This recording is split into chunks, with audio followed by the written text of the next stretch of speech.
자, 7월 4일 화요일, 오늘은 호세아서 12장 말씀을 함께 읽도록 하겠습니다. 네, 글씨가 조금 더 컸으면 좋겠다라고 말씀을 하셔서 제가 글씨 포인트를 많이 키워놨습니다.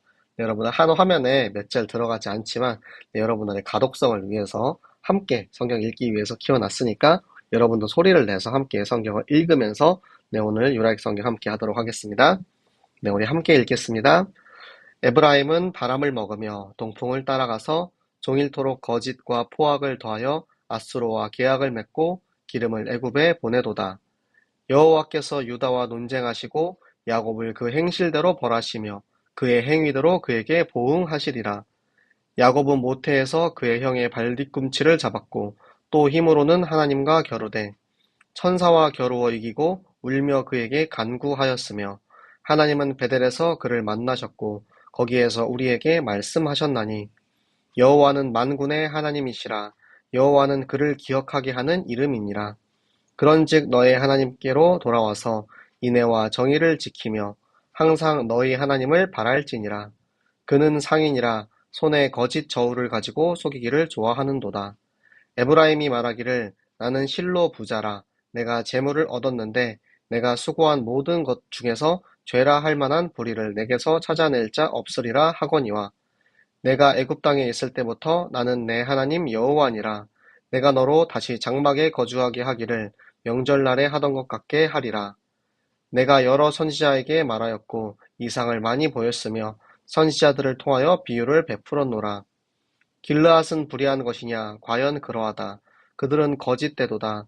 길갈에서는 무리가 수송아지로 제사를 드리며 그 제단은 밭이랑에 쌓인 돌무더기 같도다.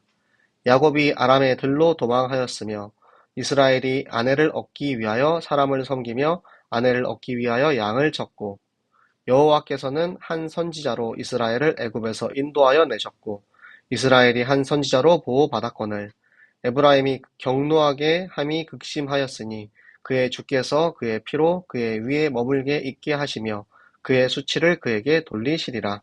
아멘. 자, 호세아서 12장의 말씀은 하나님께서 어떻게 이스라엘을 어려서부터 인도하셨는지에 대해서 알려주시는데요. 자, 에브라임이 왜 심판을 받게 되었습니까?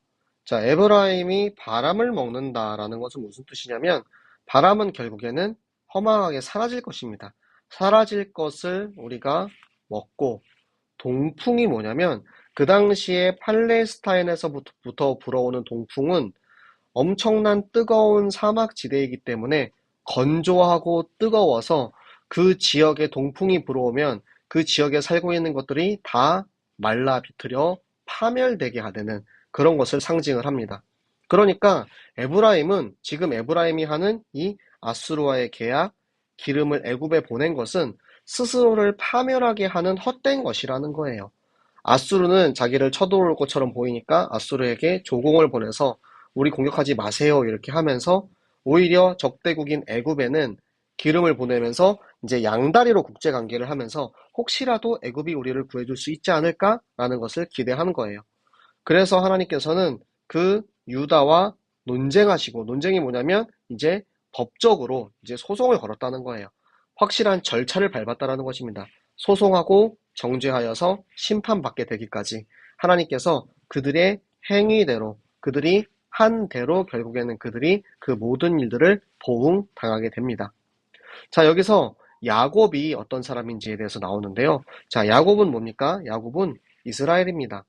야곱이 형의 발뒤꿈치를 잡고 태어난 사람이었고요. 그리고 하나님과 씨름을 했습니다. 그러니까 야곱의 특징은 뭐냐면 간절히 사모하고 필사적으로 붙잡는 그런 장점이 있었어요. 그러니까 하나님께서 그와 겨루어서 져줬어요. 그리고 그가 간구한 게 뭡니까? 나 좀 살려주세요 했어요. 나 좀 살려주세요. 내가 지금 저 형한테 가면 형이 나를 죽일지도 몰라요. 내가 이 장자권을 몰래 형을 속여가지고 사고 지금 저 삼촌에게로 도망갔다가 돌아오는 길인데 하나님 나 이러다가 죽게 생겼어요. 나 좀 살려주세요. 그런 마음으로 하나님께 간구했는데 하나님께서는 베델이라는 땅에 하나님께 단을 세워서 예배하게 하시고 제사하게 하시고 야곱에게 너는 이제 야곱이 아니고 이스라엘이라 하라. 그 전까지의 야곱은 우리가 이제 지금 강단에서 듣고 있는 사울과 마찬가지입니다. 암나기를 쫓고 나의 생명을 위해서 내 눈앞에 보이는 나를 위해서 살고 있던 사람이지만 하나님께서 그 신분을 베노니에서 베냐민으로 변화시킨 것처럼 야곱을 이스라엘로 변화시키셨고 거기에서 하나님께서 우리에게 말씀을 주시고 우리에게 하나님의 영으로 충만하게 하셨어요. 그 여호와께서는 우리와 약속을 하신 언약을 맺으신 만군의 하나님이십니다. 그래서 그 하나님의 이름을 기억하고 있으면 하나님께서 우리를 축복하시고 우리에게 주신 약속을 반드시 지키시는 거죠. 그러니까 하나님께로 돌아오라는 거예요. 에브라임아, 이스라엘 너희들 하나님께 돌아와서 회개하고 하나님의 사랑과 공의를 너희가 지키고 하나님을 간절히 사모하는 야곱과 같이 그렇게 하나님을 사모하면은 너희가 회복될 수 있어. 그런데 지금 이 북이스라엘은 어떻게 합니까? 지금 저울을 가지고 재고 있는 거예요. 근데 이 저울이 어떤 저울이냐면 보통 우리가 시장에 가서 여러분들을 저울을 잴 때 저울 눈금을 속이는 그런 이제 상인들처럼 오히려 하나님과의 관계를 내가 재고 하나님이 나를 도와주실까? 바알이 오히려 더 낫지 않을까? 아니면은 애굽이 아수르가 그런 식으로 계속해서 올바른 기준이 아닌 잘못된 기준을 가지고 계속해서 지금 저울질을 하고 있는 거예요.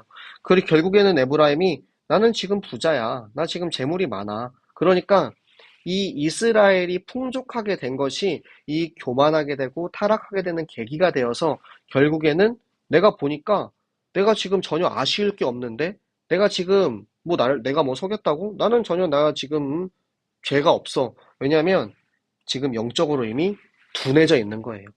처음에는 아마 한 번 거짓말하면 그때는 불안할 거예요. 내가 거짓말한 거 만약에 들키면 어떡하지? 하나님이 내가 이렇게 거짓으로 이렇게 저울 재고 있는 거 하나님 아시면 어떡하지? 불안할 수 있습니다. 하지만 그것이 반복되고 반복되어서 마모되면 둔감해져서 결국에는 내가 죄 가운데 있음을 발견하지 못하게 되는 거죠.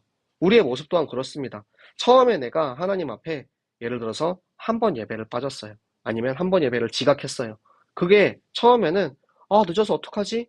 오늘 예배 빠지면 어떡하지? 막 그런 불안한 마음이 드는데 두 번 빠지고 세 번 빠지고 자주 빠지다 보면 그게 점점 둔감해져요. 예배를 안 나가도 뭐 나 사는데 지장 없던데? 나 예배 지각해도 예배 지각해도 예배 드리는데 지장 없던데? 전혀 아닙니다. 하나님께서는 애굽 땅에 있을 때부터, 그러니까 이스라엘의 과거부터 현재까지, 그리고 앞으로 미래까지 항상 나의 주관자이신 하나님 여호와시기 때문에 다 알고 계시고 기억하고 계시고 하나님께서 다 그것을 통해서 우리를 보응하시거나 축복하시는 그것을 다 가지고 계시는 하나님인 거예요. 그러니까 우리가 다시 돌이키지 않으면 다시 장막으로 보내신다라는 거예요. 우리가 하나님께 회개하고 돌아가지 않으면 이 광야 40년으로 다시 돌아간다라는 거예요. 그것이 하나님께서 한 번, 두 번이 아니고 여러 선지자들에게 계속해서 선지자들을 통하여서 모세를 통해서 여호수아를 통해서 그리고 그 뒤에 있는 수많은 사사시대의 사사들을 통해서 선지자를 통해서 지금은 호세아를 통해서 계속해서 보여주셨고 심지어는 홍해를 갈라서 이상을 보이셨고 여리고성을 무너뜨려서 하나님께서 그런 이적을 보이셨고 그리고 호세아를 통하여서 비유하셨습니다. 호세아한테 그 하나님이 사랑한 선지자한테 음란한 여자랑 결혼하라고 한 거예요. 그것은 하나님께서 이스라엘을 깨닫기 위해서 이스라엘에게 비유로 가르쳐 주신 것입니다. 그런데 그들이 깨닫지 못하죠. 길르앗은 죄와 범죄의 땅입니다. 길르앗이 저 레위 사람의 첩을 융간하고 죽인 그 이후로부터 길르앗 땅은 계속해서 범죄의 땅이죠. 그리고 나서 죄송합니다. 기부합니다. 네. 길르앗과 길갈은 하나님께 제사를 드리는 땅이에요. 하나님께 제사를 드리고 하나님께 예배하는 땅입니다. 그런 땅으로 하나님께서 우리에게 주신 축복의 땅을 오히려 거기서 우상에게 제사를 드립니다. 그러니까 이 제사를 드리는 제단은 결국에 어떻게 되냐면 결국 밭 이랑에 쌓인 돌무더기, 그러니까 다 무너져서 그냥 길가에 막 쌓여있는 돌무더기처럼 우상의 제단은 결국엔 하나님께서는 무너뜨리실 것이다라는 것을 알려주시는 거예요. 야곱이 아까 이제 야곱에 대해서 설명이 나왔었죠. 야곱은 사모함이 있는 사람이었어요. 그래서 이 닷단 아람, 그러니까 외삼촌 라반이 살고 있는 곳으로 도망을 갔죠. 근데 도망갔을 때 우리는 살기 위해서 도망을 갔다라고 그렇게만 알고 있지만 사실은 그 땅에 있으면 가나안에 있는 예를 들어서 이제 그의 형 에서처럼 그 지역의 원주민들 불신자들과 이제 결혼을 한 것이 아니고 이스라엘 사람인 이방 사람 아닌 이 아내를 얻기 위해서 몇 년 동안 일을 하면서 내가 수고를 했다라는 거예요. 그만큼 언약을 지켜가기 위해서 여러 시간과 여러 수고를 했다라는 것입니다. 그래서 여호와께서는 그 이스라엘 사람들을 위해서 선지자들을 계속해서 보내주고 계세요. 지금 여기서 나오는 애굽에서 인도한 선지자는 모세죠. 그를 비롯해서 수많은 선지자, 하나님께서는 항상 이 한 선지자들을 통하여서 이스라엘 민족을 보호해 오셨습니다. 그런데 그 이스라엘로 돌아오지 아니하고 하나님을 배신하였기 때문에 하나님의 진노가, 하나님의 경노가 결국에는 끝에 다다라서 하나님께서 우리의 주인이신 하나님께서 그의 피가 그의 위에 머물러. 그러니까 자기가 잘못한 것이 자기에게 돌아온다라는 거예요. 결국에는 하나님을 떠나 버려져 고아가 되는, 노예가 되는, 포로 속국이 되는 수치가 이 이스라엘 민족에게 임하게 된 것입니다. 오늘의 성경을 읽으면서 우리 자신의 모습과 이 이스라엘의 모습을 계속해서 비교하셨으면 좋겠어요. 하나님께서는 분명히 야곱을 이스라엘이라 한 것처럼 부족하고 연약한 우리를 하나님이 원하시는 모습대로 바꾸시고 만드셔서 우리에게 사랑과 은혜를 베풀어 주시는 하나님이신데 우리는 그럼에도 불구하고 계속해서 하나님을 잊어버리고 삽니다. 내 맘대로 삽니다. 내 뜻대로 살아요. 그러면서 나는 지금 전혀 부족함이 없는데 내가 지금 사는데 하나님 없이 살아도 나 전혀 문제 없어. 이렇게 생각하고 사는 거예요. 그러면서 점점 우리가 영적으로 둔감해져서 내가 죄 가운데 있는지 내가 말씀 가운데 있는지 발견하지 못하는 상태까지 들어가게 됩니다. 그렇기 때문에 하나님께서는 우리에게 매주 강단을 통해서 말씀을 주시는 것이고요. 그 강단의 말씀을 우리가 호세아서를 읽고 있어도 강단을 통해서 우리에게 깨닫게 하시는 것들, 우리가 어떤 성경을 읽고 어떤 현장에 있더라도 하나님께서는 이 말씀을 통해서 우리를 얼마나 사랑하시고 또한 우리가 하나님의 사랑과 하나님의 말씀을 벗어나면 어떠한 문제 가운데 저주 가운데 있는지 또한 알려주시는 하나님이신 겁니다. 그래서 오늘 여러분들의 성경을 보면서 나의 부족함과 연약함을 사랑하신 하나님, 내가 다시 하나님께로 돌아가기 원합니다. 내가 그동안 혹시 하나님을 잊고 내 마음대로 내 생각대로 했던 것이 있다면 하나님 나를 용서하시고 나를 다시 회복시켜 주시옵소서. 고백하고 인정하고 하나님과 다시 한번 또 그 사랑하는 관계를 회복하는 우리 모든 라이기들 되시기를 예수 그리스도 이름으로 축복합니다. 네, 오늘도 특별한 질문이 없었기 때문에 네, 질문이 있으면 중간중간 언제라도 네, 카톡방이 아니고 요 채팅창에다가 올려주세요. 그러니까 저희가 중고등부 이제 제자 미션홈을 할 때는 항상 미리 이제 시간을 좀 주거든요. 모르는 단어나 모르는 문장의 뜻이 있을 수 있어요. 그러니까 제가 여러분들에게 최대한 이제 풀어서 설명을 드리지만 혹시라도 제가 보기에는 너무 당연한 단어라고 생각하는데 뭐 예를 들어서 저는 저 모태라는 단어의 뜻을 잘 모르겠어요. 라고 하시는 분들은 모태는 어머니 뱃속이야.